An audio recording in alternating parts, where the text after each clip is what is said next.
Private dances and what's described as sex work, all part of testimony inside the county corruption trial. The jury heard from an escort today who told them about her encounters with former Cuyahoga County Commissioner Jimmy Dimora. News Channel 5's Bob Jones is following the trial. He joins us live from outside of court. Bob, in addition to testimony about escorts, you also heard sexually suggestive phone calls that were secretly recorded.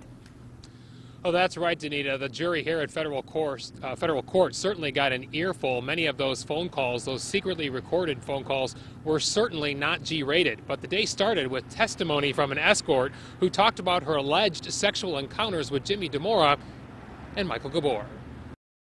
A female escort, Rebecca Johnson, testified she was hired to entertain Jimmy Dimora and co-defendant Michael Gabor, and she had 5 or so sessions with each of them at a condo in the Flats. She said, "I was there to perform sex work for Jimmy Dimora and Mike Gabor." And then Johnson explained, a session was a massage, a sensual dance, and some type of sex work that was pleasing. Federal investigators allege that Kevin Payne, a former chief of staff in the engineer's office who has since died, paid for the escort services and was trying to influence Dimora because Payne wanted Dimora's support to keep the engineer's office from moving out of its Flats location across the street from that condo. During cross-examination, defense attorneys tried to discredit Johnson, getting the escort to admit she lied when she first met with the FBI and she had a drug problem. Prosecutors also played wiretapped phone conversations suggesting an affair between Dimora and a woman named Gina Coppers. In one call, they set up a rendezvous at an Independence hotel. Coppers said, "Maybe we should get together tomorrow." Dimora responded, "Okay, Saturday."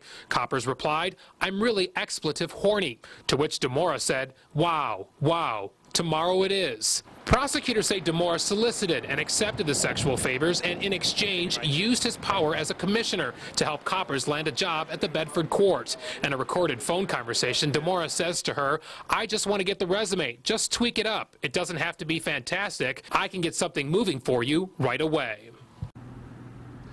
And according to officials at Bedford Court, Gina Coppers is still employed there. Coming up tonight at 6, we're going to tell you more about the testimony from Agent Michael Massey about the phone calls between Dimora and Coppers. And by the way, Jimmy Dimora's wife, Lori, who has been at the trial for much of this testimony, has not been there this week, and she was not here today when many of this graphic information was revealed.